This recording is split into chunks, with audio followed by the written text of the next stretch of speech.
Bueno, si mal no recuerdo, ya la clase anterior habíamos visto todo lo que es la parte cinemática, incluyendo estos dos movimientos, que son el MRU y el MRV, ¿no? Y las características efectivamente que estos movimientos poseen, ¿correcto? Bueno, para complementar todo lo que es la parte de movimientos unidimensionales, el único movimiento que nos faltaría ver es justamente el llamado movimiento vertical de caída libre, o simplemente caída libre, que creo yo que más de uno, por no decirlos todos, ya lo conocen a este movimiento, ¿no? Incluso desde colegio, tantos anuales, tantos semestrales, tantos ciclos en CEPREUNI, ya este movimiento es muy conocido por ustedes, ¿correcto?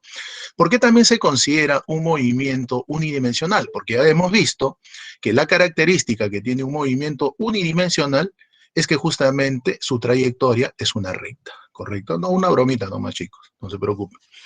Muy bien, entonces, eso es lo que caracteriza un movimiento unidimensional. Entonces, como el movimiento vertical de caída libre también, su trayectoria va a ser una trayectoria rectilínea, entonces también es considerado un movimiento unidimensional. Ahora, ya sabemos que el movimiento vertical de caída libre es aquel movimiento que se genera debido a la atracción que produce ¿quién? La Tierra, sobre todo los cuerpos que se encuentran cerca de ella. Eso no es ningún secreto, ¿cierto? Ustedes ya saben eso. Cuando un cuerpo se encuentra cerca de la superficie de la Tierra, es atraído por esta, ¿correcto? Bueno, y eso se debe, ya sabemos, a que alrededor de la Tierra, y no solamente alrededor de la Tierra, ¿no? Alrededor de todo cuerpo que posea masa, y eso lo vamos a ver cuando lleguemos a la parte de gravitación universal, ¿no? Justamente la ley de gravitación universal nos dice eso, ¿no? Todo cuerpo, por el simple hecho de tener masa, tiene la característica o la propiedad de atraer a otros cuerpos que tienen masa, ¿sí? Pero esto es más notorio en cuerpos que tienen una gran masa, como son los planetas o las estrellas, ¿correcto? Eso ya lo vamos a ver con más detalle llegado el momento. Pero bien, continuando. Entonces, todos los cuerpos que están cerca de la superficie de la Tierra son atraídos, ¿sí? Esa es la llamada atracción gravitacional. Y al atraerlos, la Tierra lo que les va a producir a estos cuerpos es una aceleración. Cabe resaltar de que esta aceleración que produce la Tierra a todos los cuerpos que se encuentran cerca de ella se va a incrementar mientras más cerca esté un cuerpo de la superficie de la Tierra. Cuanto más lejos se encuentre, la aceleración o la intensidad de ese campo gravitacional o gravitatorio es cada vez menor. ¿Correcto? Eso, por ejemplo, podría explicar el por qué a una gran altura sabemos que existen satélites orbitando alrededor de la Tierra, ¿no? ¿Ahí no hay gravedad? No, sí hay gravedad, sino que la gravedad es prácticamente muy, o mejor dicho, poca intensa. Es por eso que los cuerpos quedan orbitando alrededor, ¿correcto? Pero a medida que un cuerpo se acerca a la superficie, la intensidad de ese campo gravitatorio y por ende la gravedad va aumentando, ¿sí? Cerca a la superficie de la Tierra, esta gravedad prácticamente se puede considerar constante.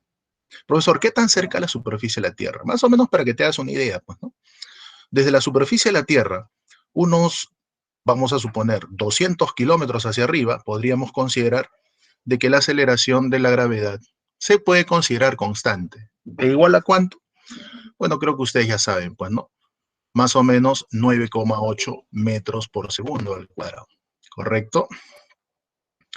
Ahora, este valor 9,8 nosotros justamente lo vamos a redondear a 10, pero ojo, tengan mucho cuidado con esa parte.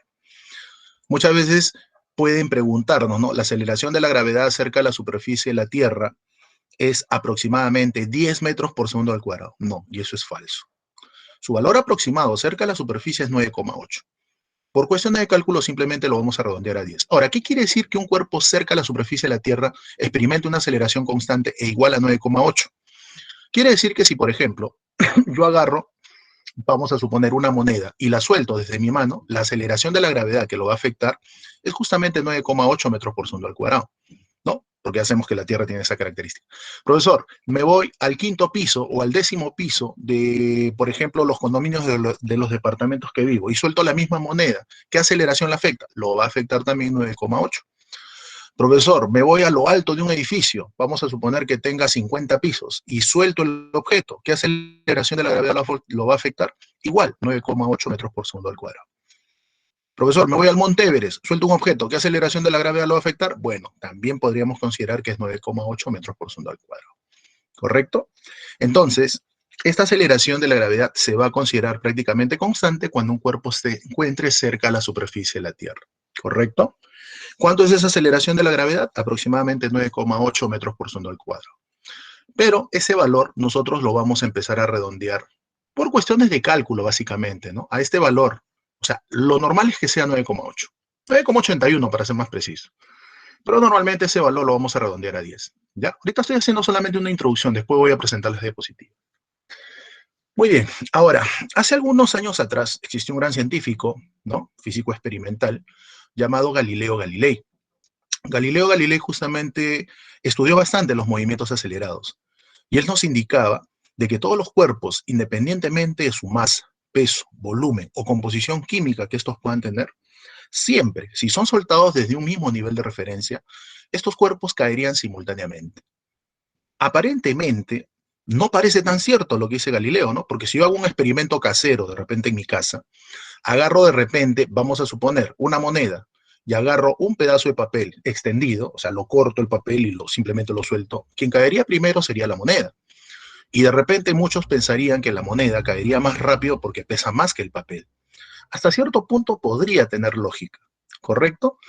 Pero nos vamos a dar cuenta, si ese experimento casero tú lo haces en tu casa y arrugas el papel, ¿no? Lo haces como si fuera una bolita, lo arrugas, y haces el mismo experimento y sueltas los dos cuerpos desde una misma posición o desde un mismo nivel de referencia, te darías cuenta que ahora los cuerpos caerían simultáneamente, ¿no? Te invito a que lo hagas esa experiencia que es recontra fácil. Entonces la pregunta sería, cuando yo arrugo el papel, ¿hice que pese más? Efectivamente que no. Es el mismo papel. Si la masa no ha cambiado, su peso sigue siendo el mismo. Entonces, ¿por qué cuando arrugo el papel ahora sí caen simultáneamente? Porque ustedes deben entender de que probablemente no estamos tomando en consideración algo que existe pero no lo podemos ver, que en este caso es el aire, ¿correcto? El aire de una u otra forma retrasa el movimiento de los cuerpos, sobre todo de aquellos cuerpos que sean ligeros o livianos. Cada vez que un cuerpo empieza a caer, va a generarse una fuerza de resistencia del aire, ¿correcto? Pero en el caso de la moneda, como podría considerar que es un cuerpo rígido, compacto, prácticamente la resistencia del aire no lo afecta. En cambio, si el papel estuviera abierto, sí lo va a afectar. Pero cuando yo arrugo el papel, ¿qué estoy tratando de hacer? Estoy tratando que justamente la resistencia del aire sobre este sea mínima, ¿correcto? Y es por ello que prácticamente la resistencia del aire, a no afectar, o sea, mejor dicho, sí lo va a afectar, pero no se va a ver tan notorio ese efecto, entonces los cuerpos empezarían a caer de forma simultánea. ¿Ya? Entonces nos damos cuenta de que efectivamente Galileo Galilei tenía razón. Todos los cuerpos, independientemente de su masa, de su peso, de su composición química. Composición química quiere decir, de repente, una moneda y un papel, ¿no? Están hechos de diferente composición química. ¿Sí? O el tamaño, acá no me va a interesar. Si son soltados desde una misma posición, estos van a caer de manera simultánea. ¿Por qué? Porque ambos cuerpos van a estar afectados de esta misma aceleración.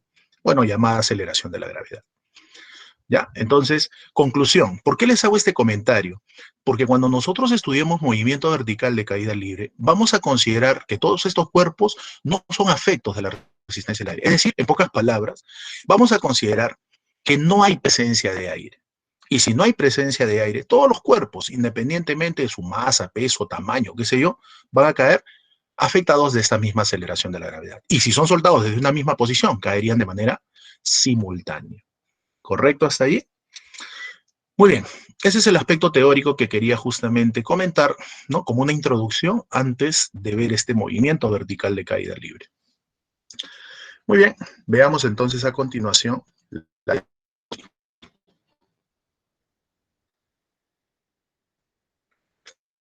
Bueno, ya sabemos que ese movimiento es generado por la atracción que ejerce la Tierra sobre todos los cuerpos que se encuentran cerca de ella.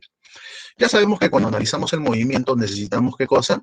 Escoger un sistema de referencia. En este caso, los movimientos verticales de caída libre se van a estudiar analizando o tomando como nivel de referencia o sistema de referencia a la Tierra, ¿correcto? O un punto fijo de ella, ¿correcto? Ese vendría a ser mi sistema de referencia cuando yo analizo un movimiento vertical de caída libre. Segunda observación, como ya les comentaba, no se va a considerar, ¿qué cosa? La presencia de aire. ¿Correcto? Es por ello que si por A o B, en algún problema, me dicen, un bloque de 10 kilogramos se suelta desde lo alto de un edificio, a ti no te va a interesar la masa. Puede ser un bloque de 10 kilogramos, puede ser un bloque de 1 gramo, y la masa acá no me interesa, porque si es caída libre, no tomamos en consideración, ¿qué cosa? La presencia del aire. Por lo tanto, caerían afectados de la misma aceleración. ¿Ya? Es por eso que justamente he hecho esa aclaración como una introducción. Entonces, no se va a considerar la presencia del aire. Siguiente, como ya habíamos comentado, vamos a analizar que los movimientos verticales de caída libre se van a dar cerca a la superficie de la Tierra. ¿Por qué cerca de la superficie de la Tierra? Porque como ya comenté, cerca de la superficie de la Tierra vamos a considerar que todos los cuerpos van a experimentar una misma aceleración, ¿no? O sea, la Tierra los va a traer y les va a producir una misma aceleración. ¿Qué cuánto era, dijimos? Aproximadamente 9,8 o 9,81. ¿Correcto? Entonces, todos los cuerpos que están cerca de la superficie de la Tierra van a estar afectados de esta aceleración.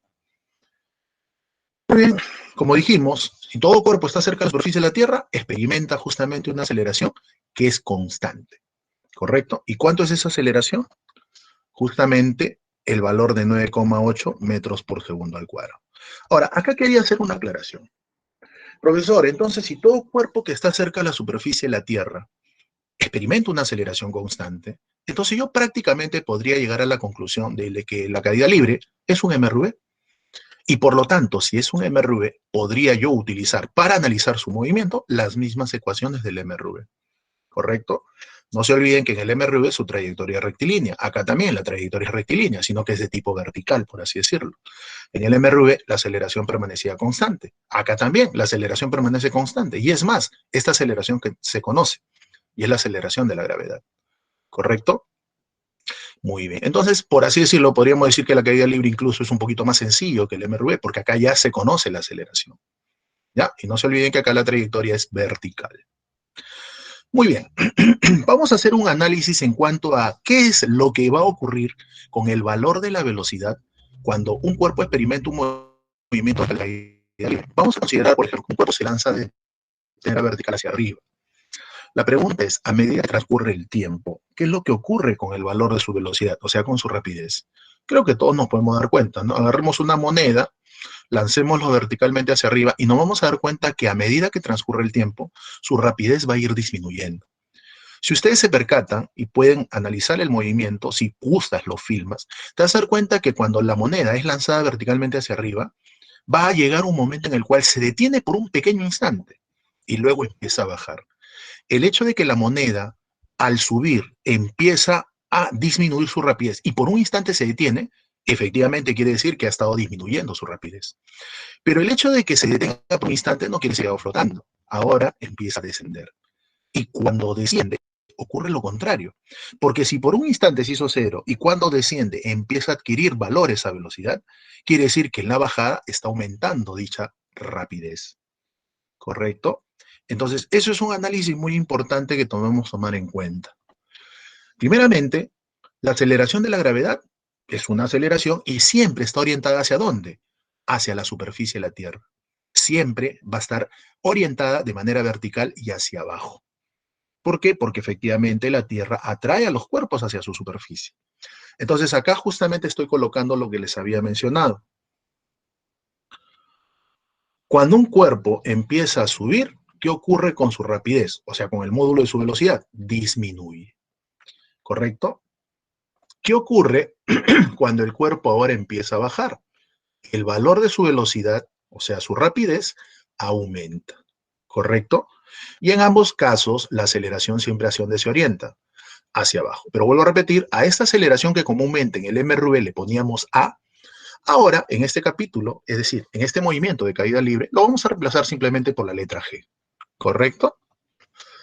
Muy bien, acá justamente lo estoy colocando. Esta aceleración es debido a la aceleración de la gravedad, por eso que le vamos a colocar la letra G. Y su módulo, como ya habíamos indicado, era 9,8 o 9,81 metros por segundo al cuadrado.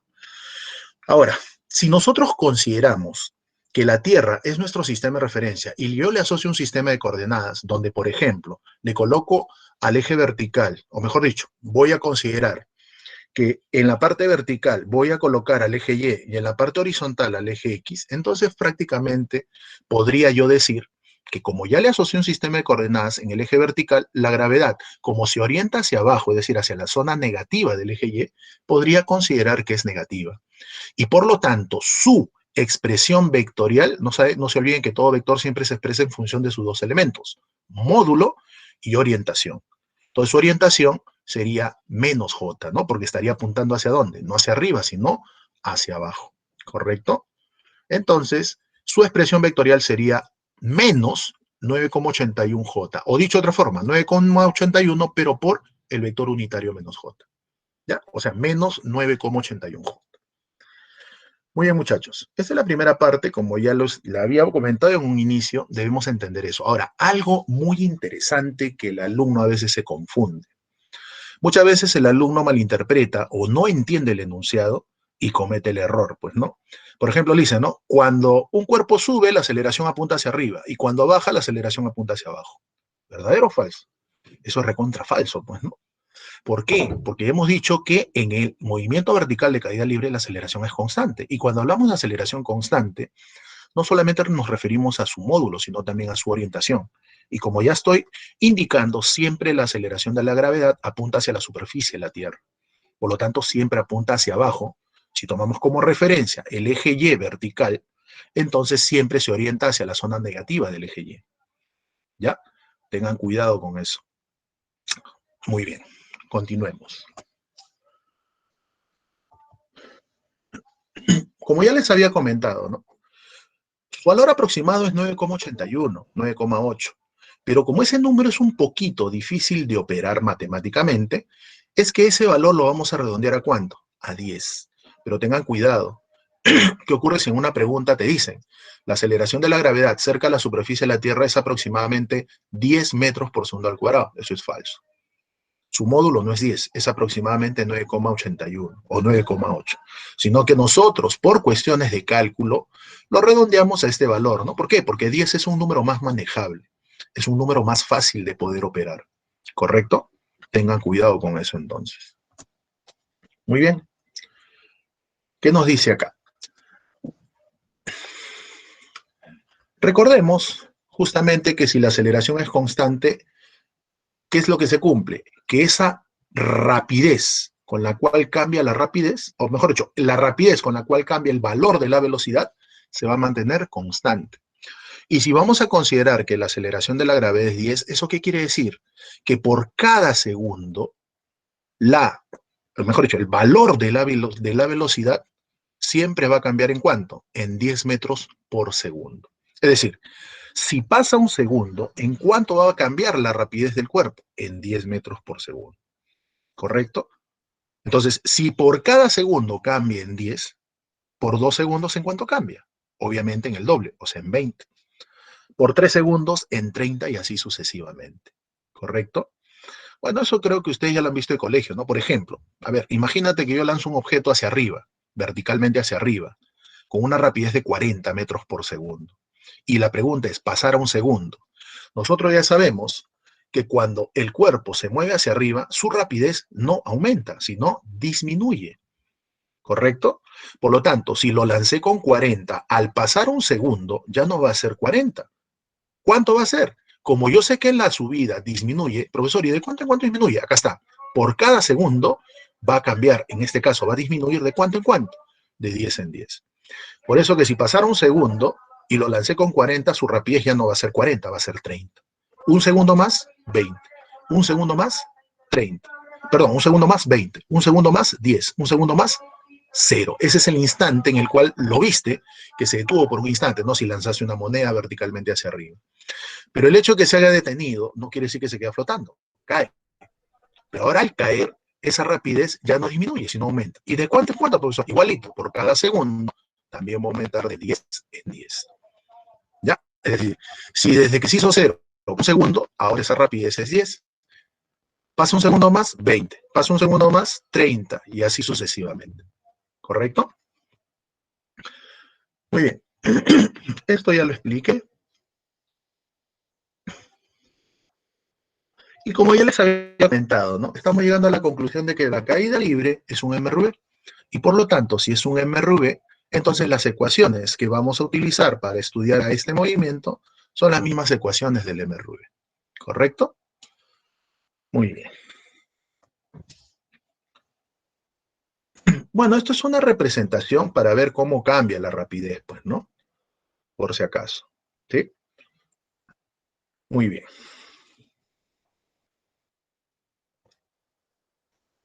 Bueno, como ya hemos visto, va a cumplir las ecuaciones del MRV, entonces nosotros habíamos visto dos ecuaciones del movimiento para el MRV. Habíamos visto una ecuación para la velocidad, porque sabemos que en el MRV cambia la velocidad con el tiempo, y habíamos visto la ecuación de la posición. Primero, si nosotros recordábamos la ecuación del MRV, era velocidad final, ¿no? O velocidad para cualquier instante de tiempo, era velocidad inicial más aceleración por tiempo, sino que a esa aceleración lo estamos reemplazando por la letra G nada más, ¿correcto? Ahora, si nosotros estamos considerando que en el eje vertical estamos colocando el eje Y, entonces el unitario que los va a acompañar sería el J, ¿correcto? Ahora, como la gravedad siempre se orienta hacia abajo, entonces el vector unitario que acompañaría a esa aceleración de la gravedad no sería J, sino menos J, ¿correcto? Bueno, por T. Ahora, vamos a obviar, obviamente, este vector unitario J. ¿Por qué, profesor? Porque normalmente ya sabemos que vamos a trabajar sobre el eje Y. Entonces, como ya sabemos que quien gobierna esa orientación es el vector unitario J, entonces no lo vamos a considerar. Pero no hay que olvidar que hay que tomar en cuenta que, por ejemplo, estamos trabajando con cantidades vectoriales y, por ejemplo, la velocidad apunta hacia arriba, se va a considerar positiva. Si apunta hacia abajo, se va a considerar negativa. Lo mismo con la aceleración. Bueno, ya sabemos que la aceleración de la gravedad siempre apunta hacia abajo, por lo tanto siempre lo vamos a considerar con signo negativo. En este caso, vamos a hablar también de lo que es la posición. Entonces, la posición. Si el vector posición apunta hacia arriba, se considera positivo, y si apunta hacia abajo, se considera negativo. Pero eso lo voy a explicar recordando la otra ecuación. Muy bien. Acá lo que les había comentado, ¿no? Como la gravedad siempre apunta hacia abajo, lo consideramos negativo. Ahora, obviamente la velocidad inicial y la velocidad final van a depender del problema que yo analice. Si me doy cuenta que la velocidad final apunta hacia arriba, lo considero positivo. Si apunta hacia abajo, negativo. Lo mismo con la velocidad inicial. Si apunta hacia arriba, positivo, y si apunta hacia abajo, negativo. ¿Ya? Bueno, acá esto siempre va con signo menos porque ya sabemos que la gravedad siempre se orienta hacia abajo. O sea, hacia la zona negativa del eje Y. Bueno, acá es muy importante hablar de lo que es el tiempo de subida. ¿Qué es el tiempo de subida? Bueno, es el tiempo que tarda justamente la partícula, ¿sí?, en alcanzar su punto de máxima altura. A eso se le conoce también como tiempo de subida. Si nosotros lanzamos a una partícula desde algún nivel de referencia, ¿no?, que puede ser de repente el suelo, nos vamos a dar cuenta que primero, al empezar a subir, a ascender, su rapidez va a ir disminuyendo, y ya sabemos por qué. Pero va a llegar un momento en el cual esa rapidez sigue disminuyendo hasta que llega un momento, se hace cero, ¿cierto? Pero el hecho de que se haga cero no se queda flotando, ahora baja. Pero la pregunta es, si ya la rapidez se hizo cero, quiere decir que la partícula ya no puede seguir subiendo. Quiere decir que a partir de ese instante, ¿qué ocurre? Baja, ¿correcto? Entonces, cuando esto ocurre, decimos que logró alcanzar su máxima altura. O sea, en pocas palabras, cuando una partícula en caída libre logra alcanzar su máxima altura. Cuando, luego de ser lanzada, su rapidez final, ¿cuánto se hizo? Cero. ¿Correcto? No se olviden de eso. Ahora, acá una aclaración, así como lo he hecho en las diapositivas anteriores. En las preguntas teóricas, a veces quieren agarrar al alumno de esta manera. Le dicen, ¿no?, en el punto de máxima altura, la gravedad es cero. Y el alumno se emociona, y como está en el examen, marca verdadero, pues, ¿no? Y yo te pregunto, ¿en el punto de máxima altura la gravedad es cero? Ya hemos dicho que no.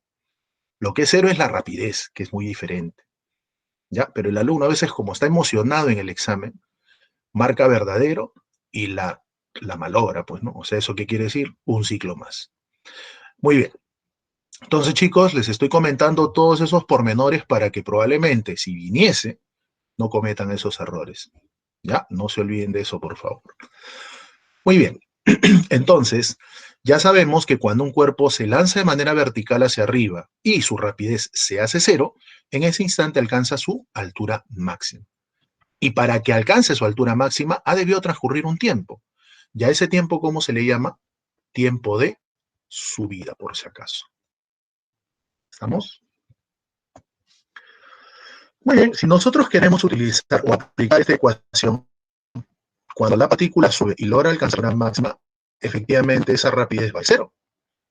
Si acá despejamos, obviamente este t correspondería al tiempo de subida, demostraríamos que ese tiempo de subida lo puedo calcular así. ¿Cómo Tengo el tiempo que tarda entonces una partícula en subir, dividiendo la velocidad, o mejor dicho, la rapidez con la cual fue lanzado, ¿entre quién? Entre el valor de la gravedad. ¿Correcto?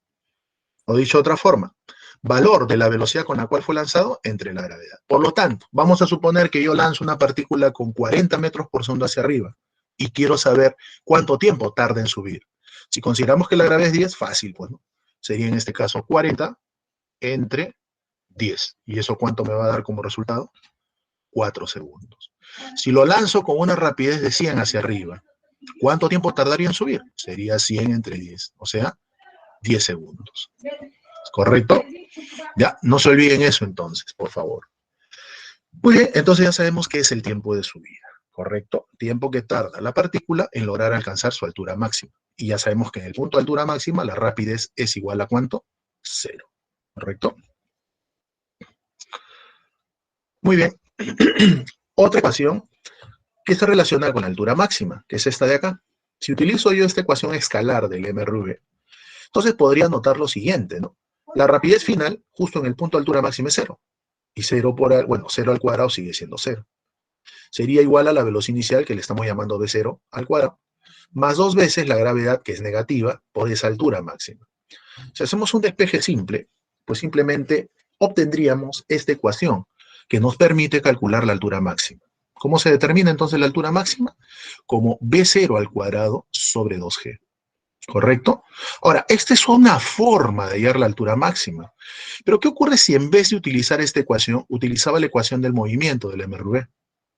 O sea, aquella ecuación que relaciona la posición. Entonces, iba a obtener otra ecuación. Ya, ahorita lo voy a comentar. Por ejemplo, ¿qué ocurre si yo, por ejemplo, utilizaba esta ecuación? Entonces, iba a obtener una ecuación parecida. A ver, voy a retrocederlo mejor, ¿no? Esta ecuación la vamos a deducir si nosotros utilizamos esta de acá, esta ecuación escalar. Pero hay otra ecuación. No sé si ustedes recuerdan la ecuación escalar del MRU de la distancia. Distancia es velocidad inicial por tiempo, más un medio de la aceleración, tiempo al cuadrado. ¿Sí? Entonces, si esa la aplicamos a la caída libre, obviamente la distancia, normalmente le cambiamos por h, que es altura, ¿no? Y diríamos, la altura es velocidad inicial por tiempo, más un medio de la aceleración, tiempo al cuadrado. ¿Correcto? Entonces, si nosotros utilizamos esa ecuación, pero ojo, no en la subida, sino en la bajada, y acá quiero que entiendan una cosa. Hemos dicho que la altura máxima se logra alcanzar cuando un cuerpo se lanza de manera vertical y su rapidez se hace 0. Pero yo te pregunto una cosa, si yo soltara el cuerpo desde cierta altura y llega al suelo, es como si esa altura desde la cual fue soltado fuese su altura máxima también, ¿sí o no? Claro. Entonces, lo que yo estoy haciendo en esta nueva forma de comentarte lo que es la altura máxima es analizarlo al revés. Si ya te expliqué que la altura máxima se obtiene cuando un cuerpo se lanza de manera vertical hacia arriba y su rapidez se hace 0, entonces yo puedo analizarlo al revés. Es como si yo ese cuerpo u objeto lo hubiera soltado y llega al suelo. Entonces, si yo lo suelto y llega al suelo, es como si esa altura fuera su altura máxima. Entonces, si no en la subida, sino en la bajada, utilizo la ecuación que hace un momento te comenté, entonces vamos a llegar a la conclusión, no lo he anotado, pero vamos a llegar a la conclusión que la altura máxima lo podemos calcular como un medio de g por t cuadrado, donde ese t también, ¿qué me representaría? Este tiempo de subida. Ya, que es una ecuación que también con frecuencia se utiliza. Y lo vamos a ver más adelante, ya, sino que lo estoy mencionando para que lo tengan presente. Muy bien.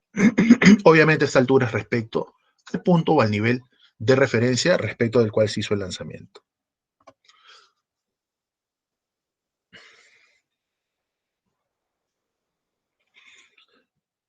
Bueno, acá están colocando algunas situaciones en las cuales nos piden justamente eso, ¿no? El tiempo que tarda un objeto o una partícula desde que se lanzó hasta llegar al suelo. Bueno, si consideramos que ese es el nivel de referencia, o sea, mejor dicho, desde acá se lanzó el objeto, no necesariamente desde acá se lanzó el objeto ya, sino que ese es el piso, y el objeto se ha lanzado un poquito más arriba desde el suelo, entonces yo podría decir lo siguiente, ¿no? Por cuestiones prácticas, a veces me conviene tomar al piso como si fuera mi origen de mi sistema de coordenadas, o en este caso, de mi recta vertical en el eje Y.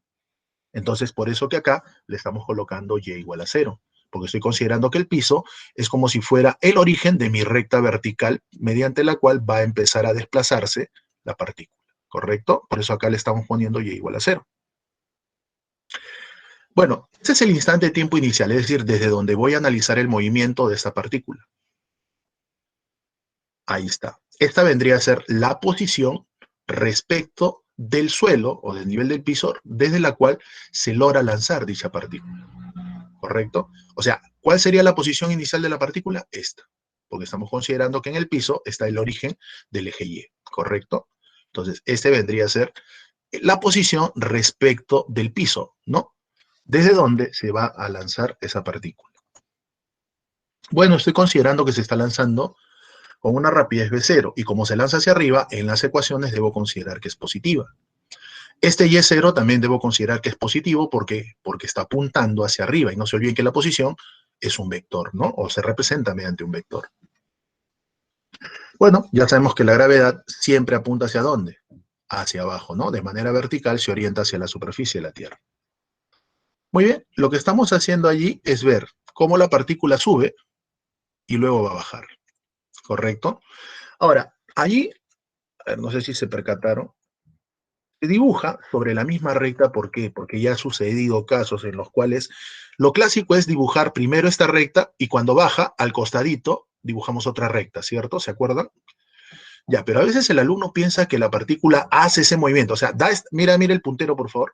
Piensa que da esta curvita y después baja. No, chicos.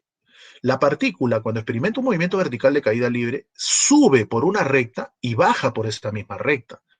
No se olviden que esa es la característica de este movimiento, que también es unidimensional, sino que normalmente a veces se dibuja al costado para que el alumno sepa que la subida y la bajada, bueno, las pueda diferenciar nada más, pero no quiere decir que hace esa curvita, ya, por si acaso.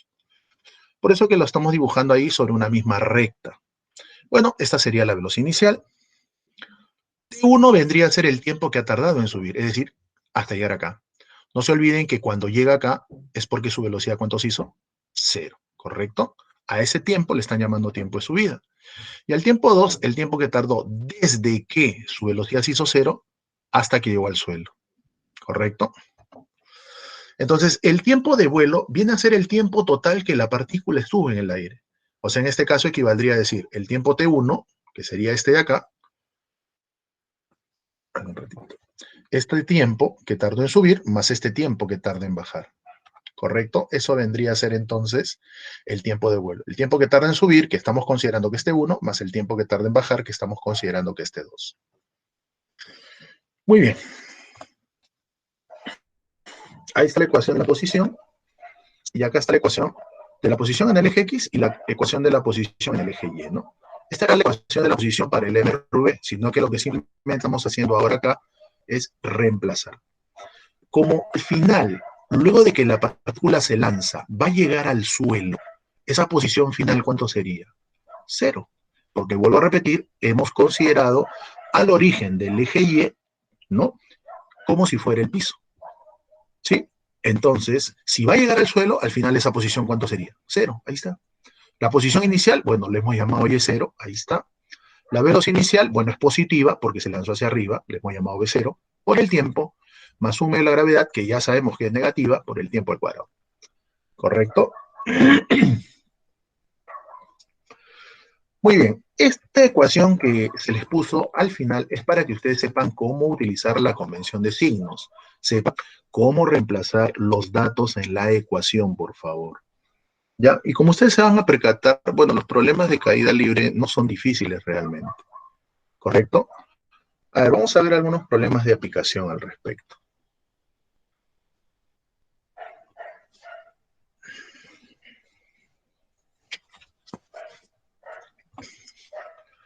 A ver. Este es un primer problema que está en su guía, ¿sí? Dice, Pablito deja caer una piedra en un pozo muy profundo, escuchando al cabo de 10 segundos el sonido del choque contra el fondo del pozo. Si la velocidad del sonido es de 340 metros por segundo, Pablito desea saber cuál es la profundidad del pozo. Bueno, estos problemas también ya son conocidos por ustedes. Cuando te hablan del sonido, debemos considerar de que el sonido al propagarse, es decir, al moverse, lo hace con una rapidez constante. Por lo tanto, yo podría decir que si lo analizo en una sola orientación, el sonido experimenta un MRU. Por lo tanto, podría aplicar su ecuación y por ende la ecuación escalar del MRU. ¿Correcto? No olvidar eso, por favor. Muy bien. Entonces, vamos a analizar el problema. Bueno, se va a dejar caer una piedra. A ver, rescatemos algunos datos. Si se deja caer, eso quiere decir que la velocidad inicial, ¿cuánto tiene que ser? Cero, ¿no? Eso ya ustedes lo saben. Cuando un cuerpo se suelta, se abandona, se deja caer o se deja en libertad, ya saben que de manera indirecta nos da un dato. ¿Y cuál es ese dato? Que la velocidad inicial es cero, ¿correcto? Bueno, se va a dejar caer la piedra, dice, ¿no? En un pozo muy profundo. Entonces, yo suelto la piedra, correcto. La piedra empieza a describir su movimiento vertical de caída libre. Pero luego, ¿qué va a ocurrir? Va a llegar al fondo. Y al llegar al fondo, efectivamente, debido al choque, ¿qué se va a generar? Un sonido. Y ese sonido, obviamente, al generarse, va a empezar a moverse, a viajar, a propagarse. Y nuevamente va a llegar a la superficie. Entonces, como a mí me están viendo cuál es la profundidad del pozo, y además me dicen, me dan este dato, mira, que la persona va a tardar 10 segundos en escuchar el choque desde que efectivamente se soltó la piedra. Entonces, la pregunta es, desde que yo lo suelto, va a tardar un tiempo en llegar al fondo del pozo y va a tardar otro tiempo para que el sonido pueda propagarse y llegar nuevamente hacia la superficie. Entonces, lo que yo voy a hacer es plantearlo de esta manera. Esos 10 segundos lo voy a desdoblar como un tiempo. Tiempo que tarda en llegar la piedra desde que se soltó hacia el fondo del pozo, más un tiempo que tarda efectivamente la piedra en llegar desde el fondo del pozo hacia la parte superior. Bueno, para que se entienda mejor, vamos a considerar que este sea el pozo. ¿Correcto? Ahí está. Vamos a soltar a la piedra. Y ya sabemos que cuando se suelta, su rapidez inicial, ¿cuánto vale? Cero. ¿Correcto? Ahí está. La piedra se suelta y obviamente va a llegar al fondo. Como yo no sé cuánto es la altura del pozo, entonces vamos a considerar que es la altura CH. Al final eso es lo que me están viendo, cuál es su profundidad. ¿Correcto? Muy bien. Vamos a analizar primero la bajada. Como les dije, ese dato de 10 segundos es el tiempo total, pero también lo puedo analizar como el tiempo que tarda la piedra en llegar al suelo, es decir, en describir su caída libre, y luego voy a analizar cuando el sonido empieza a subir, ¿correcto? Es decir, cuando el sonido se propaga hacia arriba y llega nuevamente hacia la superficie del pozo. Muy bien, empecemos primero con la bajada, que ya sabemos que es un movimiento de caída libre. Esta es la ecuación que yo les mencionaba hace un momento, la ecuación escalar del MRV. ¿Se acuerdan? Distancia es igual a velocidad inicial por tiempo más un medio de la aceleración, tiempo al cuadrado. Entonces, si nosotros consideramos que esa velocidad inicial es cero, cero por algo me da cero, y nos quedaríamos con esta ecuación, que es un medio de g por t al cuadrado. Bueno, en este caso le estoy llamando t1 al tiempo que tarda la piedra en llegar al fondo de pozo. ¿Correcto? Lo que simplemente hago acá ahora es justamente despejar. Voy a obtener ese tiempo T1. Profesor, ¿por qué despeja T1? Porque efectivamente lo que yo tengo que hallar es T1, que es el tiempo que tarda en llegar al suelo, y T2, que es el tiempo que tarda el sonido en propagarse hacia la parte superior de ese pozo. ¿Correcto? Al final, el problema me está pidiendo que yo halle H. Muy bien. Voy a analizar la subida para el sonido, ¿sí? Y cuando el sonido, luego de hacer impacto, se propaga hacia arriba, experimenta, ya hacemos un MRU si consideramos que solo se propaga en una sola orientación. Entonces puedo utilizar esta ecuación, ¿no? Despejo el tiempo y tiempo es la ecuación escalar del MRU, tiempo es distancia sobre rapidez. Entonces, si ustedes se dan cuenta, la distancia que va a recorrer el sonido para que pueda llegar a la parte superior del pozo también sería h. Y la rapidez, bueno, por dato me dicen que es 340. Entonces, si yo reemplazo, me quedaría justamente esa expresión. Profesor, ¿ahora qué voy a hacer? Bueno, como me dan de dato este tiempo, que es 10 segundos, y esos 10 segundos serán el tiempo total, es decir, T1 más T2, entonces lo único que simplemente voy a hacer es sumar esos dos intervalos de tiempo, ¿correcto? Entonces, si yo sumo esos dos intervalos de tiempo, estaría obteniendo ese tiempo total de 10 segundos. ¿Ahora qué hago? Bueno, ahí está. T1 era raíz cuadrada de h sobre 5 más T2, que es h sobre 340. Y eso tiene que ser igual a 10. Profesor, ¿qué voy a hacer? Caballero, resuelve. Oye, pero yo no creo que tú te pongas a resolver, por más que sepas bastante álgebra, si estás en un examen, no vas a hacer eso, pues. ¿Por qué? Porque ustedes saben que en un examen, una práctica parcial o práctica calificada o final, entonces acá lo que nosotros vamos a hacer, como ustedes ya trabajan con calculadoras, normalmente lo que se hace acá es tratar, para no estar desarrollando la ecuación que se va a formar, porque es una ecuación un poquito fea, entonces lo que normalmente vamos a hacer es, yo te sugiero, si ya sabes que el procedimiento que has hecho es correcto, simplemente reemplaza. Es decir, reemplaza las claves y una de ellas debe cumplir con esa ecuación. Si tú reemplazas esto de acá, no te va a salir 10, te va a salir otro valor. Igual esto. Reemplazas en vez de h, este valor tampoco te va a salir 10, este tampoco, este tampoco.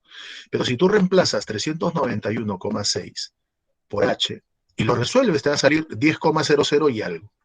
Eso quiere decir que efectivamente esa sería la respuesta. ¿Ya? Entonces es más fácil hacerlo de esa manera, pero claro, tienes que estar seguro que el procedimiento que has seguido es el correcto. Y es la forma más rápida de la que puedes hacer. ¿Cuál es el problema de muchos alumnos? Que como saben álgebra, ¿no? Entonces empiezan a operar esa ecuación. Y bueno, les va a salir de repente, pero Dios sabe cuándo, pues, ¿no? Ya, hay que tener mucho cuidado. Entonces, no solamente ingresa, vuelvo a repetir, ¿no? Y eso quiero que lo tengan bien presente. Muchas veces ingresa el que más sabe, sino el que sabe resolver un examen. Tiene habilidad para resolver un problema. Entonces, hay que tomar en cuenta eso. Muy bien, entonces la respuesta, si nosotros reemplazamos, esa ecuación se cumple cuando h sea 391,6 metros. ¿Correcto? Muy bien. Veamos el siguiente ejercicio. A ver, dice lo siguiente. Desde el borde de la parte de un edificio, perdón, desde el borde de la parte alta de un edificio, se lanza una villa verticalmente hacia arriba, como indica la figura, con una velocidad de 10 metros por segundo. Bueno, una rapidez de 10 metros por segundo debería ser, ¿no? Junto al punto de lanzamiento está colocada una varilla de 1 metro de altura, en forma vertical. ¿Después de cuánto tiempo, en segundos, vuelve a pasar la varilla frente a la parte superior? Perdón, vuelve a pasar la villa frente a la parte superior de la varilla. Te dice que consideres que la gravedad es 10, ¿correcto? Muy bien, entonces, obviamente me están dibujando el instante en el cual se lanza, pero no me están dibujando la varilla.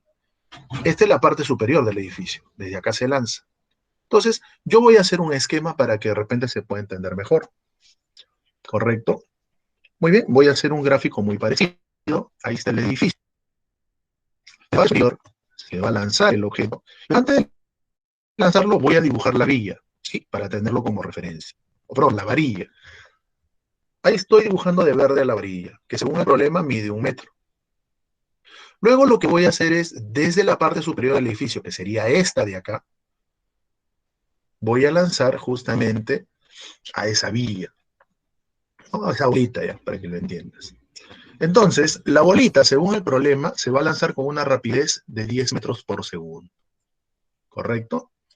Bueno, luego lo que va a ocurrir, describe su trayectoria. Por ejemplo, acá ya lo que estamos haciendo es separarlo, ¿no? No quiere decir que la partícula o la villa describe este movimiento, esta curva. No, no, no. Sino que lo estoy separando simplemente, ¿correcto? Para que sepan diferenciar la subida de la bajada. Pero realmente ya sabemos que la partícula se mueve a lo largo de una misma recta. Muy bien. Ahí está. Esta vendría a ser la posición final, es decir, cuando ya está bajando, logra alcanzar la parte superior de la varilla. ¿Correcto? Ya sabemos que cuando sube, a medida que va subiendo, su rapidez va disminuyendo. Va a llegar un momento en el cual esa rapidez, ¿cuánto se hace? 0. ¿Correcto? Bueno, vamos a considerar que para que suba ha tardado un tiempo t1, y vuelvo a repetir, cuando llega a la parte más alta, allí en ese instante hacemos que su rapidez es 0, y luego vamos a considerar de que desde que se hizo 0 hasta que llegó acá, que es lo que justamente me pide el problema, ¿no? ha tardado un tiempo T2. Entonces la pregunta es clara, ¿no? ¿Después de cuánto tiempo vuelve a pasar la villa frente a la parte superior de la varilla? Desde acá se lanzó. Acá está la varilla. Lo lanzas, describes un movimiento vertical de caída libre y finalmente va a pasar por la parte superior de la varilla. Ahí está. Entonces, a ese intervalo de tiempo lo estoy desdoblando como un tiempo T1, que es el tiempo que tarda en subir, más un tiempo T2, que es el tiempo que tarda en bajar y llegar hasta esa posición que me pide el problema. Muy bien. Primero, analizamos la subida, ¿correcto? En la subida, nos damos cuenta que es un movimiento de caída libre. Entonces, ese tiempo que tarda en subir, es decir, en que su velocidad se haga cero o su rapidez se haga cero, ya hacemos cómo calcularlo, ¿se acuerdan, no? Tiempo de subida era velocidad de lanzamiento sobre la gravedad. Que en este caso, como es 10 y la gravedad también vale 10, ¿no? Porque me dicen que considere que la gravedad es 10. Entonces, ese tiempo T1 sería simplemente un segundo. Profesor, ¿ahora qué hago? Voy a calcular ese tiempo T2, porque si yo calculo tiempo T2, prácticamente mi problema ya estaría resuelto. Pero me doy cuenta que para que calcule yo ese tiempo T2, la partícula ha tenido que recorrer esta distancia, ¿cierto? Profesor, ¿y cómo hallo esta distancia? Bueno, para poder hallar esta distancia, tendría que conocer cuál es la altura que logró ascender esa villa o esa bolita hasta que su rapidez se haga cero. O sea, debería conocer esa altura que le voy a llamar h. ¿Correcto? Muy bien, pero si ustedes se dan cuenta, ese h es como si fuera su altura máxima. Y como yo dije, podríamos hallar esta altura máxima de dos formas. ¿Se acuerdan? Una que aparece en las diapositivas, que era velocidad de lanzamiento al cuadrado sobre 2 veces la gravedad, o sea, sería 10 al cuadrado entre 20, saldría 5. O la otra manera sería, como les dije, ¿no? Aplicando esta ecuación, un medio de gt cuadrado, la que está acá. Las dos son válidas por si acaso. Obviamente, como la gravedad vale 10, esta ecuación se convierte en 5t cuadrado. Pero como t, que es el tiempo que tardó en subir, ya lo conozco y vale 1, quiere decir que ese h me saldría simplemente 5 metros. Muy bien, ya tengo ese h. Entonces, si ya tengo este h, que es la altura máxima, la altura total que recorre para que pueda subir, y ya tengo la altura de la varilla, entonces ya puedo calcular la altura que debe descender para que justamente llegue hasta la posición que me indique el problema, que es la parte superior de la varilla. Entonces, lo que simplemente voy a hacer ahora es analizar la bajada. Pero como ya había indicado, a esa altura que tiene que descender para que llegue a la posición que me indica el problema, le voy a llamar h minúscula. Y como ustedes pueden notar, ese h, si nosotros, imagínate que solamente voy a analizar de acá hasta acá, ese h también es como si fuera su altura máxima, si yo solamente analizo hasta esta posición. Y ese h también lo puedo calcular con esta ecuación, un medio de gt cuadrado. O si gustas, ¿no? Con la ecuación. Altura es velocidad inicial por el tiempo más un medio de la aceleración, tiempo al cuadrado. Como la velocidad inicial vale 0, se cancela y al final obtendríamos esta expresión.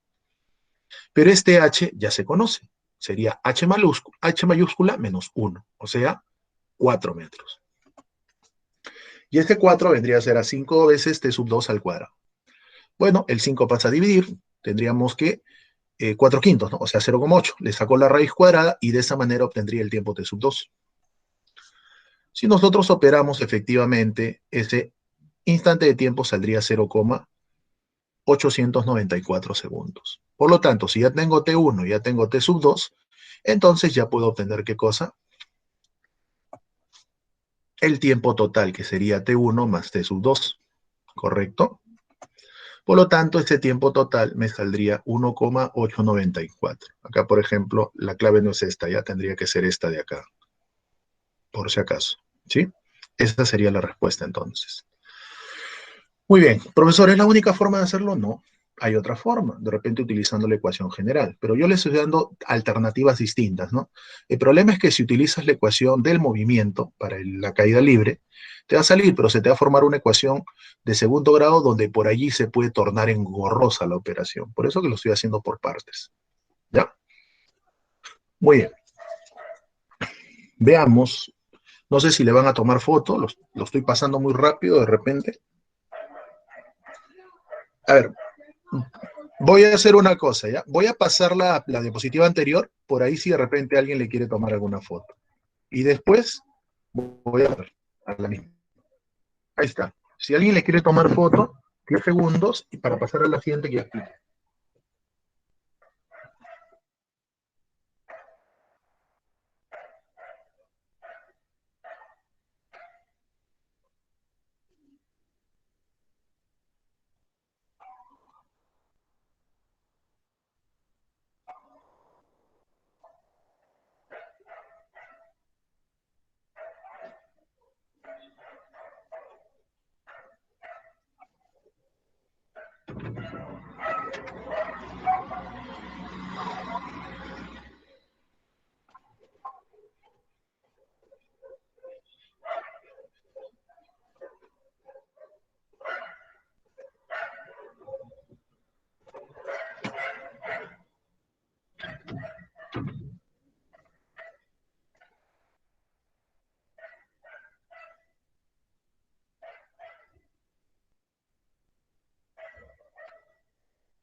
Ya, a ver, pasamos a la siguiente, ¿sí?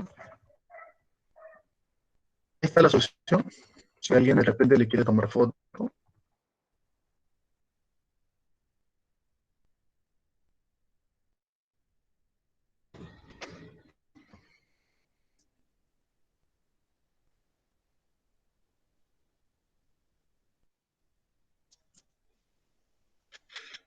Muy bien, creo que ya es suficiente, ¿no? Pasamos a ver entonces el siguiente ejemplo.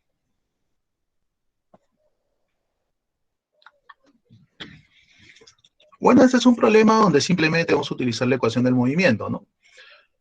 Bueno, dice, desde la azotea de un edificio se lanza una esfera tal como se muestra. Acá está, ¿no? Este es el gráfico, este es el esquema. Se lanza la esfera verticalmente hacia arriba. Si hasta que la esfera impacta con el piso, su velocidad varía con el tiempo, acá está cómo cambia la velocidad en función del tiempo, me piden que determine la altura del edificio. Muy bien, acá también se puede resolver de varias formas, pues, ¿no? Vamos a tratar de hacerla más correcta o la más simple. Bueno, nos dan cómo cambia la velocidad en función del tiempo. Es una gráfica de velocidad versus tiempo. Y acá, recordando un poquito de teoría de MRV, a ustedes se les dijo, cuando la aceleración es negativa, pues simplemente en una gráfica, primeramente en una gráfica de velocidad versus tiempo, la gráfica siempre es una recta inclinada hacia la derecha o hacia la izquierda, ¿no? Cuando se trata de un MRV. ¿Cuál era la diferencia? Que si se inclina a la derecha, apunta su aceleración hacia la zona positiva del eje de referencia. Y si se inclina hacia la izquierda, su aceleración es negativa. Quiere decir que apunta hacia el eje negativo del eje de referencia. Como en este caso estamos trabajando en la vertical y estamos considerando que el eje de referencia es el eje Y, y como ya sabemos que la aceleración es negativa porque apunta hacia abajo, es por eso que la gráfica es una recta inclinada hacia la izquierda. ¿Correcto? Muy bien. Ahora, ¿qué datos tenemos? Mira, para el tiempo cero, la velocidad vale 40. O dicho de otra forma, el corte de esta recta con el eje vertical es 40. Eso quiere decir que este es un dato muy importante. Eso me representa la velocidad inicial de la partícula. ¿Correcto? Ahora, como es una caída libre, ¿eso qué quiere decir? Se lanzó hacia arriba, por eso que la velocidad es positiva. A medida que transcurre el tiempo, esa rapidez va disminuyendo, va disminuyendo. Como lo habíamos hecho el análisis hace un momento, ¿no? Disminuye, disminuye, y llega un momento en el cual se hace cero. Justamente para ese instante de tiempo es que la rapidez se hace cero. ¿Correcto? Pero una vez que se hace cero, no se queda flotando, va a caer, va a empezar a descender. Pero al descender, el valor de su velocidad va aumentando. Pero no se olviden que está apuntando hacia abajo, por eso que ahora es negativa. Es negativa porque se orienta hacia abajo, pero el valor de esa velocidad va aumentando, mira. Hasta que en el instante de tiempo 10 logrará alcanzar una cierta velocidad. ¿Correcto? Bueno, simplemente lo que te he explicado es para que sepas cómo se analiza esta gráfica. Yo sé que muchos ya lo hicieron este problema, pero más allá de eso quiero saber cómo se analiza la gráfica. Al final es lo mismo, como ustedes se han podido dar cuenta de un MRV. Bueno, de acuerdo a los datos que tengo, velocidad inicial y también lo que tengo, o mejor dicho, lo que me pide el problema es la altura desde donde fue lanzado. Entonces lo que yo simplemente voy a hacer es lo siguiente, pues, ¿no? Voy a considerar que el piso, ¿no? O mejor dicho, que este eje vertical que llega al piso sea justamente el origen de ese eje de referencia Y.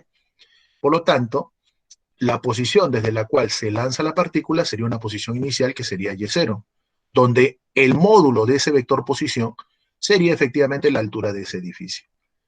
Ahora, se lanza y cuando llega al suelo, yo te pregunto, su posición final sería cero también. Entonces lo que voy a hacer, como tengo la posición final y quiero hallar la posición inicial, porque esta posición inicial respecto del suelo coincide con la altura de ese edificio, entonces me conviene utilizar esta expresión. Ahí está. Bueno, solamente lo estoy dibujando ¿para qué? Para que cite esta referencia. Este Y0 vendría a ser la posición inicial desde donde se lanza con respecto al suelo, ¿correcto? Este 40, como ya habíamos indicado, me representa la velocidad inicial con la cual fue lanzado el cuerpo. Bueno, la ecuación que vamos a utilizar es esa. En este caso, como ustedes se pueden dar cuenta, se lanza desde acá y llega al suelo. Quiere decir que la posición final, ¿cuánto tendría que ser? 0. La posición inicial es esta, que es la que justamente quiero hallar. La velocidad inicial es esta, 40 positivo. Y bueno, la gravedad ya sabemos que se conoce. Por lo tanto, reemplazo. Profe, ¿y el tiempo cuánto vale? Como ustedes se pueden dar cuenta. De acuerdo a esta gráfica, desde que se lanzó hasta que llega al suelo, el tiempo transcurrido es de 10 segundos. Por lo tanto, si yo reemplazo esos datos, obtendría esto de acá. Posición final, 0, porque va a llegar acá. Velocidad inicial, 40 positivo, porque se lanza hacia arriba, como ustedes se pueden dar cuenta. El tiempo es 10, la gravedad siempre es negativa, sería menos. 5, porque me están diciendo que considere que la gravedad es 10. Por ese tiempo que es 10 al cuadrado. Bueno, acá tendríamos 400, y acá ¿cuánto tendríamos? 500, ¿no? Si lo pasamos a sumar, efectivamente, esa posición, ¿cuánto me saldría? Creo, ¿no?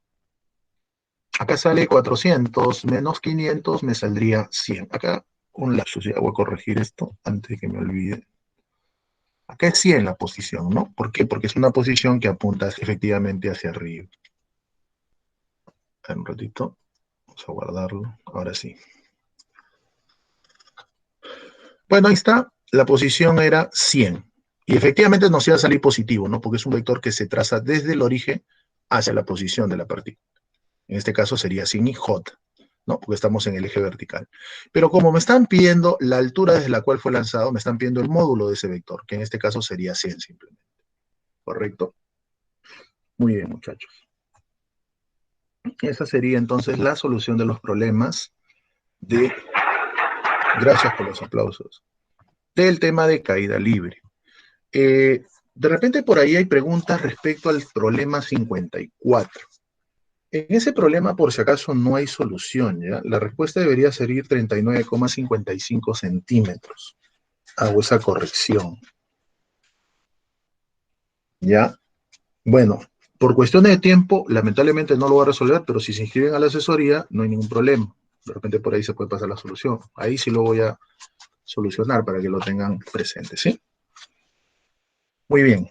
Aunque parezca mentir, el tiempo nos consume, nos queda chico. Y al menos quiero explicar lo que es movimiento en un plano, o sea, movimiento en dos dimensiones, ¿no? Es decir, qué características, qué condiciones debe cumplir una partícula para que se mueva en un plano, ¿correcto?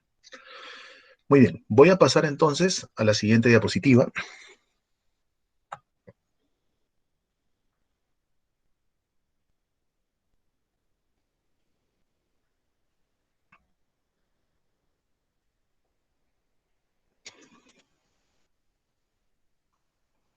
A ver, veamos.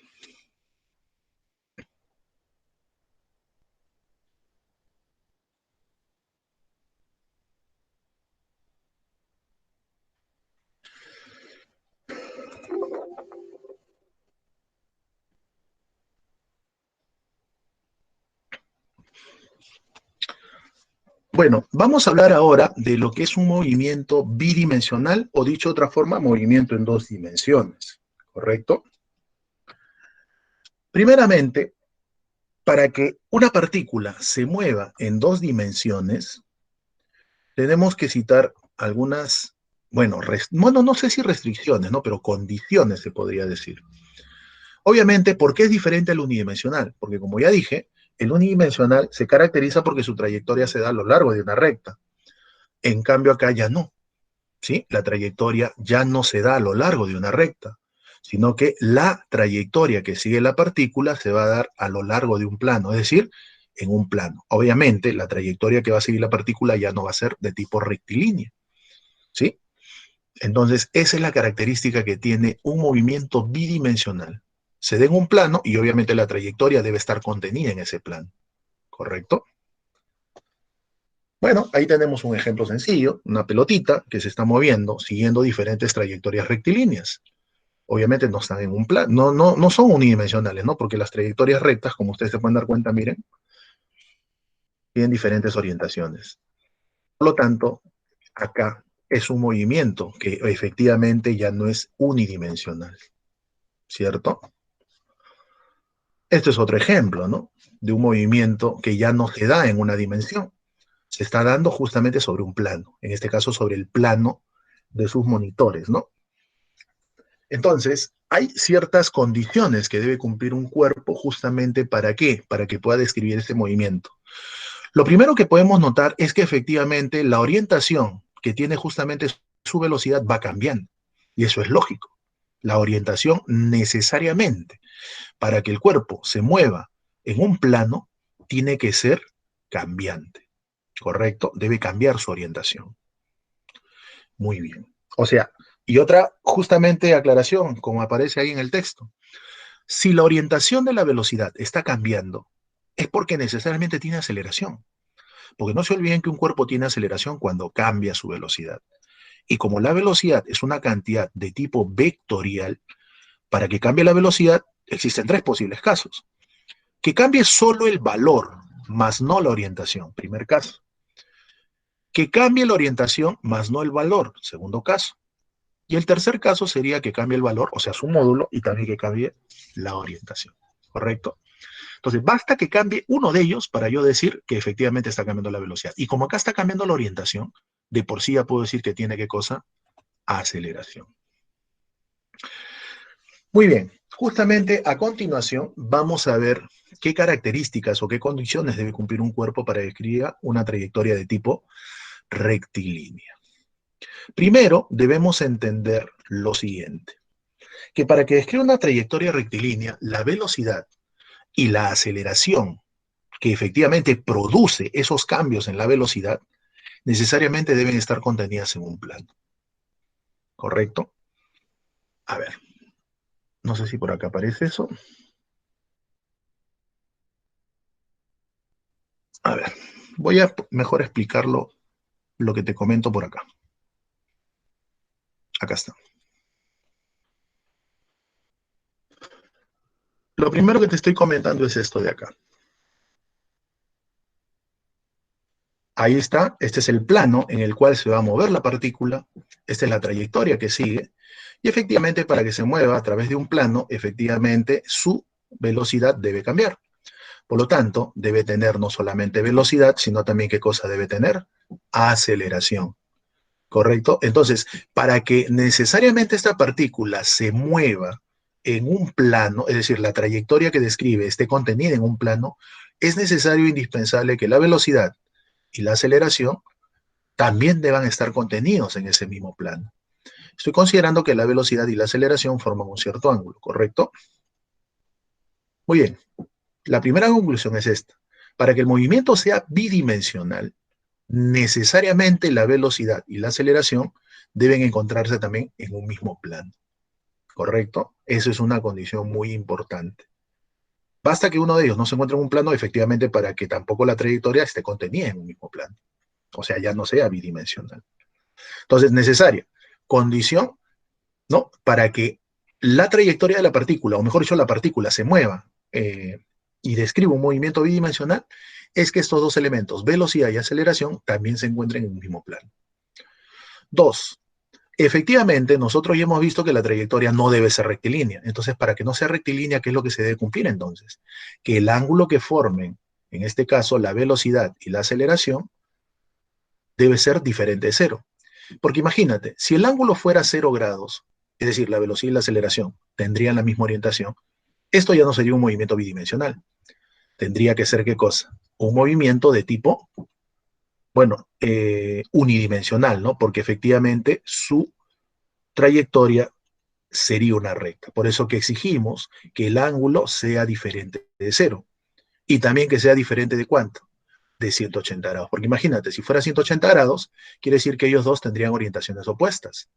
Entonces también el movimiento se estaría dando a lo largo de una recta. entonces ya no sería bidimensional, sino unidimensional.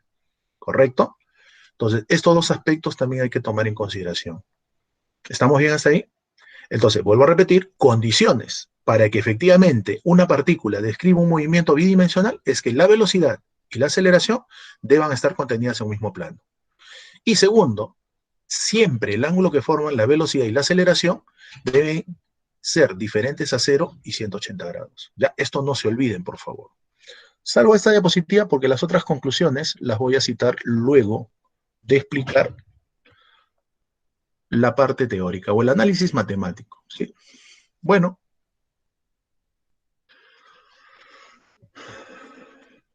nosotros cabe resaltar de que vamos a estudiar movimientos bidimensionales, pero con aceleración constante, ¿correcto? Movimientos en dos dimensiones, pero con aceleración constante. Bueno, si nosotros hacemos un recordatorio de cómo se hallaba la aceleración, sabemos que si la aceleración era constante, entonces llegábamos a la conclusión de que la aceleración media y la aceleración instantánea iban a ser iguales. Y acá justamente estoy colocando eso. Aceleración instantánea y aceleración media tienen que ser iguales. Ya sabemos que la aceleración media se calcula como la rapidez con la cual cambia la velocidad instantánea. Acá está la ecuación. Entonces, si yo en vez de colocar ese cambio, variación de velocidad instantánea, pongo final menos inicial y ese intervalo de tiempo, considero que estoy trabajando con un cronómetro, el instante de tiempo inicial sería 0, ¿no? Y el instante de tiempo final considero un tiempo genérico t. Entonces obtendríamos esta expresión, que al final tendría esta forma, ¿cierto? Entonces, esta es la expresión general de un cuerpo que experimenta un movimiento con aceleración constante, como ya lo habíamos explicado anteriormente. Y acá en el movimiento bidimensional o en dos dimensiones también se cumple lo mismo. Estamos partiendo justamente de esa premisa, ¿no? De que si la aceleración es constante, la media y la instantánea tendrían que ser iguales. Bueno, en el esquema estoy colocando una partícula que se mueve con una velocidad de 0 y tiene una aceleración en esa orientación. Por lo tanto, lo que vamos a hacer a continuación ahora es ver más o menos qué trayectoria describe la partícula. Obviamente, si se está moviendo en esta orientación y tiene una aceleración así, obviamente ese movimiento se va a curvar. Y justamente su trayectoria en ese trayecto, ¿no? O en ese pequeño trayecto más o menos tendría esa forma.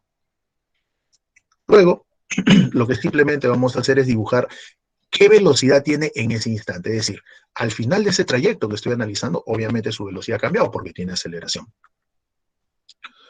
Bueno, lo que simplemente voy a hacer ahora es, este V0 lo voy a trasladar hacia acá, y este vector de aceleración, obviamente lo voy a trasladar también de forma paralela de esta manera. O sea, lo que yo quiero que entiendan es que estoy relacionando esta expresión matemática con el aspecto gráfico en cuanto a lo que son las cantidades vectoriales. Ahí está la velocidad final, que me representa este vector. Acá tengo la velocidad inicial, que está representada justamente por este vector. Y acá tengo este vector, que como ustedes se pueden dar cuenta de la ecuación vectorial, este V0, o sea, este vector, más este otro vector, ¿a quién me tiene que dar como resultado? Al vector velocidad final, ¿cierto? Entonces ahí estoy colocando. Este vector AT es justamente este de verde de acá, ¿no? Él más él, el de acá, ¿correcto? O sea, estoy relacionando la ecuación vectorial con el análisis vectorial de los vectores que se muestran justamente en la figura. Muy bien, algo parecido en la siguiente gráfica. Ahí está la velocidad inicial, aceleración por tiempo, y ahí tengo la velocidad final. ¿Qué ocurre si esto lo llevo a un sistema de coordenadas para poder cuantificar el movimiento? Entonces lo que puedo hacer es descomponer a estas cantidades vectoriales justamente de tal manera que sus componentes estén sobre los ejes coordenados o sean paralelos a ellos, ¿no? Lo que habíamos visto en vectores.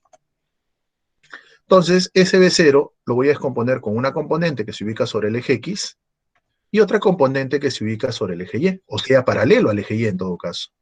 Lo mismo voy a hacer con el vector AT, ¿no? Lo puedo descomponer como la suma de este vector, que es paralelo al eje X, más este otro vector que es paralelo al eje Y. Ahí está. Y bueno, si nosotros simplemente lo despejamos a este vector velocidad de azul, lo puedo despejar como la suma de este vector BY más este vector, que es paralelo al eje X. Y de ahí creo que todos podemos observar gráficamente y geométricamente que se cumple justamente lo siguiente. Este B0X más AXT, ¿quién vendría a ser? La velocidad en el eje X que tiene justamente la partícula. Y este B0I más AIT vendría a ser ¿qué cosa? La velocidad que tiene la partícula en el eje Y. Ese análisis geométrico que hemos hecho lo estoy llevando a unas ecuaciones vectoriales. Eso quiere decir que esa velocidad en el eje X, ¿sí? La velocidad total que tiene la partícula en el eje X lo puedo calcular de esa manera. Como su velocidad inicial en el eje X más la aceleración que tiene en el eje X por el tiempo. ¿Correcto? Ahora, como son movimientos que tienen aceleración constante, entonces también puedo calcular el desplazamiento. El desplazamiento en el eje X lo puedo calcular como la velocidad inicial en el eje X por el tiempo, más un medio de la aceleración en el eje X por el tiempo al cuadrado. ¿Correcto? De forma similar, analizamos en el eje Y, igualito. La velocidad que tiene la partícula, la velocidad total en el eje Y sería la velocidad inicial en el eje Y más la aceleración en el eje Y por el tiempo. Y lo mismo voy a calcular, pero en el eje vertical, es decir, el desplazamiento que experimenta en el eje Y. Velocidad inicial en el eje Y por el tiempo más un medio de la aceleración en el eje Y por el tiempo al cuadrado. Ese es el análisis geométrico. Pero en términos generales, no se olviden lo siguiente, lo que les voy a decir. Claro, ese es el análisis matemático, el análisis geométrico, que justamente corrobora lo que te voy a, lo que te voy a comentar a continuación. No se olviden que si acá estamos considerando que la aceleración es constante, porque eso es lo que íbamos a estudiar, les dije al inicio, movimientos en dos dimensiones con aceleración constante. Entonces, si la aceleración es constante y yo descompongo esa aceleración constante, ¿qué tengo que esperar? Que sus componentes también como sean constantes, ¿cierto? Entonces, lo que simplemente estoy haciendo acá es asociarle a ese movimiento un sistema de coordenadas. ¿Para qué? Para cuantificar el movimiento. ¿Ya? Sino que acá ya lo estamos demostrando de forma, bueno, geométrica y de forma algebraica. No, el álgebra vectorial, mejor dicho. Muy bien, tenemos acá la partícula, nuevamente se mueve describiendo esta trayectoria curva, y bueno, este que vendría a ser su desplazamiento. En términos generales, le estoy llamando delta de R. Ya ese desplazamiento lo puedo expresar como un cambio de, en este caso sería posición inicial y su vector posición final. No se olviden que el desplazamiento se define como una cantidad vectorial que mide el cambio de posición que ha experimentado la partícula. En este caso, la partícula está yendo desde esta posición, donde está el puntero, hacia esta otra posición. Entonces, este vector de rojo me define la posición inicial y este vector de azul me define la posición final. Acá está el desplazamiento. Muy bien. Y lo que voy a hacer es algo parecido a lo que se te había explicado, pues, ¿no? Este desplazamiento lo voy a descomponer, de tal manera que una de sus componentes sea paralelo al eje X y otra de sus componentes sea paralelo al eje Y. Bueno, lo mismo hago con la posición inicial y con esta posición final. O sea, lo mismo que hemos hecho con las velocidades, lo estoy haciendo también con las posiciones, ¿no?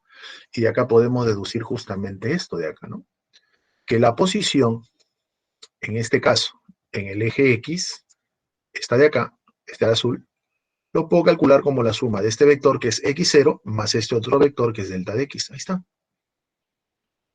En el eje Y algo parecido, pues, ¿no? Este vector Y de azul lo puedo expresar como la suma de este vector y0 más este vector delta de y. ¿Sí? O sea, lo que estamos haciendo es corroborar lo que ya hace un momento te comenté que se va a cumplir. Muy bien, ahí están las ecuaciones en cuanto a lo que es la posición. Bueno, ya sabemos que este desplazamiento lo habíamos calculado hace un momento, entonces lo que estoy haciendo simplemente es reemplazarlo por esta expresión equivalente, ¿no? O sea, esto lo estoy reemplazando por esta expresión equivalente.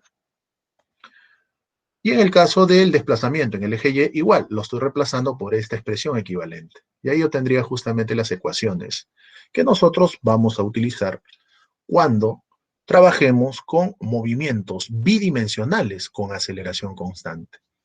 ¿Correcto? O sea, en pocas palabras, un movimiento bidimensional con aceleración constante lo puedo descomponer de tal manera que lo puedo expresar como la suma de sus movimientos en componentes que se den tanto en el eje X como en el eje Y, si le asocio un sistema de coordenadas a ese movimiento. Bueno, acá simplemente lo que vemos es que al sumar X más y me da la posición final. Al sumar esto, posición inicial más el desplazamiento, lo que habíamos visto, pues, ¿no? Acá, esto que te había comentado, pues, ¿no? Eso es lo que estamos justamente verificando en todo caso. Ahí está. Al sumar, obtendríamos justamente todo lo que ya más o menos te expliqué. O sea, en pocas palabras, esto, si yo lo sumo, obtendría la posición. Si yo lo sumo, la posición inicial, y acá simplemente lo que podría hacer es factorizar el t, y quedaría velocidad inicial en el eje X más velocidad en el eje Y, pero ¿eso qué me da? La velocidad inicial, ¿no? De todo el movimiento sin descomponerlo. Y acá factorizo un medio de t cuadrado, y dentro quedaría ax más ay, pero ax más ay, ¿qué me daría? La aceleración total sin haberlo descompuesto al movimiento. Ahora, acá un comentario. En muchos problemas, a nosotros, ¿qué nos va a convenir? Nos va a convenir justamente, en muchos casos, analizar el movimiento con aceleración constante bidimensional en función de sus componentes. En muchos problemas. Pero hay otros donde sale fácilmente si yo analizo el movimiento de manera total, sin descomponerlo, ¿correcto?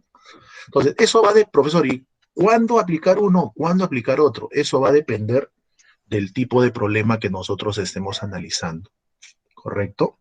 No se olvide. Por eso vuelvo a repetir, hay problemas que me convienen analizarlo descomponiendo al movimiento, ¿sí? Y hay problemas que me convienen analizarlo de manera total, sin necesidad de descomponerlo, ¿correcto? Eso vuelvo a repetir, va a depender del tipo de problema que analicemos. Y eso ya lo vamos a ver cuando nos toque desarrollar los problemas, ¿correcto? Bueno, estas son observaciones generales que ya las hemos justamente mencionado. Bueno, acá dice, para hallar la trayectoria, expresamos la velocidad de componentes, una en línea de la aceleración y otra en línea perpendicular a la aceleración. Es decir, eso es lo que normalmente se sugiere cuando ustedes quieran analizar un movimiento que tenga aceleración constante. Procurar de que al descomponer la velocidad, una de sus componentes, ¿cómo tenga que ser? O sea, una de las componentes de la velocidad tenga que ser perpendicular a la aceleración y otra sea paralela a la aceleración. Profesor, ¿por qué se sugiere hacer esto? Se sugiere hacer esto porque si nosotros descomponemos a la velocidad de manera que una componente sea perpendicular y otra paralela a aceleración, la que es paralela a aceleración, o sea, la componente de la velocidad que es paralela a la aceleración, prácticamente esa orientación describiría un MRV. En cambio, aquella componente que sea perpendicular a la aceleración, lo que haría, ¿qué cosa sería? Como no hay aceleración en esa orientación, ya que es perpendicular, entonces esa orientación describiría un MRU. Porque no se olviden que en el MRU la velocidad permanece constante, o sea, no hay aceleración. Y si yo descompongo la velocidad de tal manera que una de sus componentes sea perpendicular a la aceleración, en esa orientación, la partícula describiría un MRU. ¿Ya? Y eso justamente es lo que hacemos cuando analizamos movimiento de proyectiles. Bueno, ahí tenemos la aceleración, ahí tenemos la velocidad inicial, ahí tenemos justamente lo que hace un momento habíamos deducido. Entonces, ahí lo que me conviene justamente es justamente lo que les había comentado, descomponer a la velocidad de tal manera que una de las componentes sea paralela y la otra sea perpendicular. Si considero que la aceleración es paralela al eje Y, le estoy explicando, entonces, ¿qué hago? A esta la voy a descomponer, de tal manera que una de sus componentes sea perpendicular a esa aceleración y la otra, como sea, paralela a la aceleración. Ahí está, lo que les estoy comentando. ¿Sí? Eso es lo que justamente se recomienda, ¿correcto? Descomponer a la aceleración, o perdón, a la velocidad, de tal manera que una de sus componentes sea perpendicular a la aceleración y la otra componente sea paralela a la aceleración, ¿correcto? Bueno, acá creo que se puede notar esto de acá, ¿no? Bx es la componente de la velocidad en el eje X. Y esto de acá, ¿qué vendría a ser? Esto de acá, perdón, la componente de la velocidad en el eje Y. Pero como vuelvo a repetir, si ya lo hemos descompuesto de esta manera, como solamente hay aceleración en el eje Y, eso quiere decir que en el eje Y la partícula va a describir ¿qué cosa? La partícula describiría un MRV. En cambio, en el eje X, como no hay aceleración, eso quiere decir que en el eje X, la partícula, ¿qué tipo de movimiento va a describir? MRU. Por eso que acá estamos colocando. Como no hay aceleración, la velocidad que tiene en el eje X va a ser constante. Por lo tanto, su desplazamiento, si es constante, experimento un MRU, entonces lo puedo calcular de esta manera. Velocidad inicial en el eje X por tiempo, que sería igual a la velocidad en el eje X, ¿no? Ya que esa no cambia. Entonces lo puedo escribir así, ¿no? De esta manera. Ya sabemos que desplazamiento es posición final menos posición inicial, pero si considero que este es el origen del sistema de coordenadas, la posición inicial sería 0. Por lo tanto, la posición para cualquier instante de tiempo lo puedo calcular así. ¿Ya? Entonces, esa es la sugerencia, y partiendo de acá, es que justamente llegamos a analizar el movimiento de proyectiles, pues, ¿no? Bueno, ese es el análisis luego en el eje vertical. En el eje vertical, como sí hay aceleración, entonces lo que simplemente vamos a hacer allí es, como la aceleración es constante, utilizar las ecuaciones del MRV, pues, ¿no? Ahí está. Como ya sabemos que la velocidad en Y sí cambia porque hay aceleración, entonces aplicamos la ecuación del MRV. Velocidad inicial más aceleración por tiempo. Y el desplazamiento lo podemos calcular con esta ecuación. Inicial por el tiempo más suma de la aceleración por el tiempo al cuadrado. Obviamente la aceleración es la misma aceleración que tiene en el eje Y. Por eso ya no lo estoy poniendo a sub Y, ¿no? Porque se sobreentiende que sobre el eje Y está la aceleración de la partícula. ¿Listo? Bueno, si en vez de desplazamiento coloco posición final menos posición inicial y considero que este es el origen del sistema de coordenadas, entonces la posición inicial sería 0. Ya tendríamos esta expresión, ¿correcto? Entonces, acá un comentario antes de pasar a ver la conclusión final. Siempre que ustedes analicen movimientos en 2 dimensiones, procuren de que cuando trabajen o asocien su sistema de coordenadas sea en el punto de lanzamiento. ¿Por qué, profesor? Porque normalmente cuando nosotros hacemos eso, la posición inicial, tanto en el eje X como en el eje Y, del sistema de coordenadas que le asociamos a ese movimiento, van a ser iguales a 0. Por eso que al final estamos llegando a esta conclusión y a esta conclusión de acá. ¿Ya? Pero eso lo voy a explicar con más detalle cuando veamos la parte de movimiento de proyectiles.